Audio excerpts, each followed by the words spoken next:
Have you ever felt like we're living in truly unprecedented times? Like the world is spinning faster and faster, and we're all just trying to hang on? If you've ever looked around and thought, something big is about to happen, then you're going to want to hear this.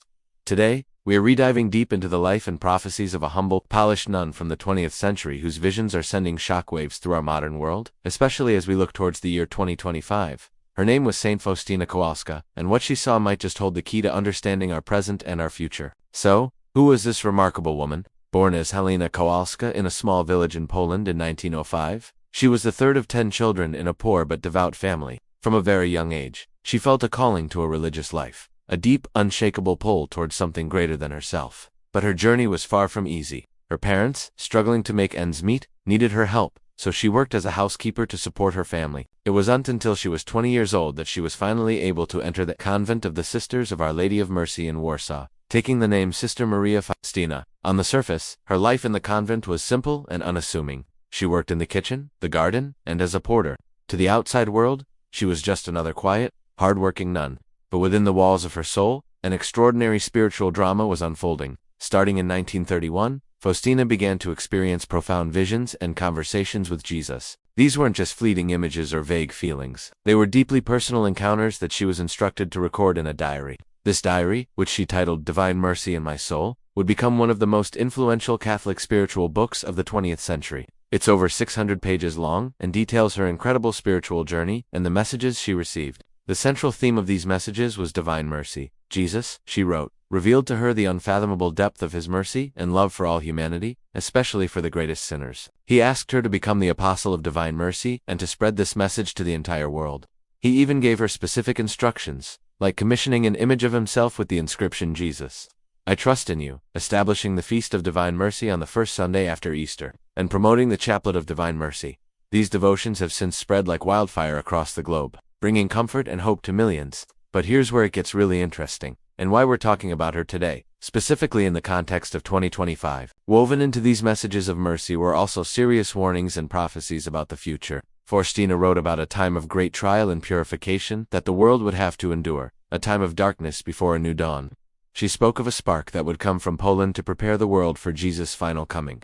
Many people have interpreted this spark in different ways. Some believed it was Pope John Paul II, who was also from Poland and was a great champion of the Divine Mercy message. Others think it could be the message of Divine Mercy itself, originating from Faustina in Poland. Now, let's connect the dots to our time. Saint Faustina's diary contains some chilling passages. She wrote, "Before I come as the just judge, I first open wide the door of my mercy. He who refuses to pass through the door of my mercy must pass through the door of my justice." This gives us a sense of urgency. It suggests a period of grace, a time of mercy, that will precede a time of judgment. Many who study her writings believe we are living in that very time of mercy right now. But what about specific prophecies? One of the most talked about passages involves a vision she had of a great darkness covering the earth. She saw the sign of the cross in the sky, and from the wounds on the hands and feet of the Savior, great lights came forth, illuminating the earth for a period of time. This has been interpreted by some as a warning of a major chastisement or a worldwide event that will shake humanity to its core. She also wrote about a specific time of preparation.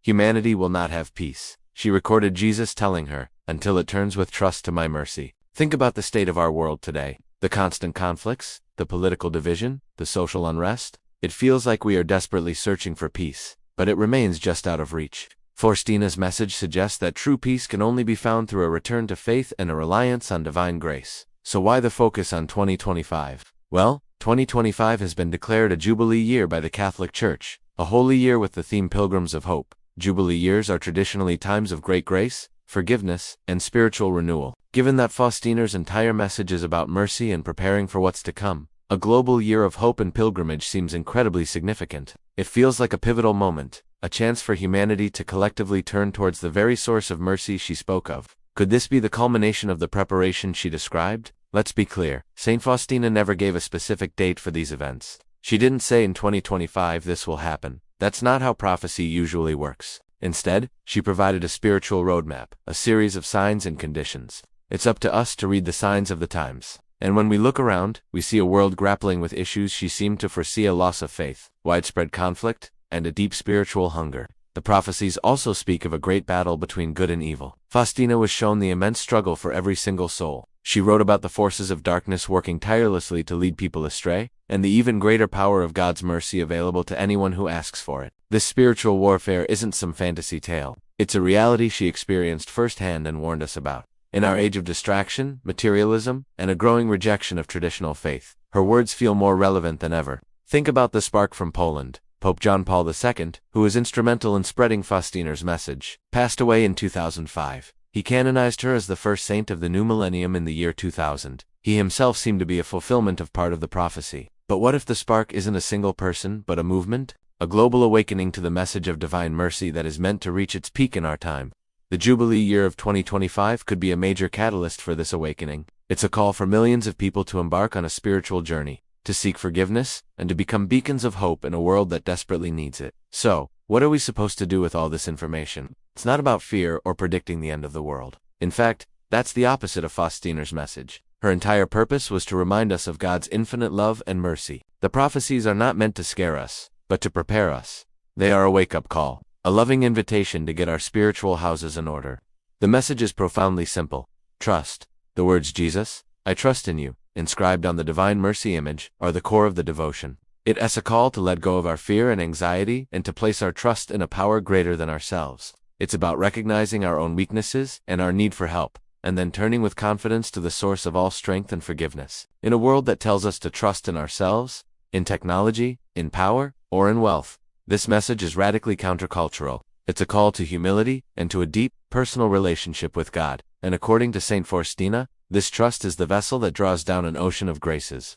As we approach 2025, let's look at it not with apprehension, but with the hope that Saint Faustina championed. Perhaps this Jubilee year is a special opportunity, a window of grace that she saw in her visions.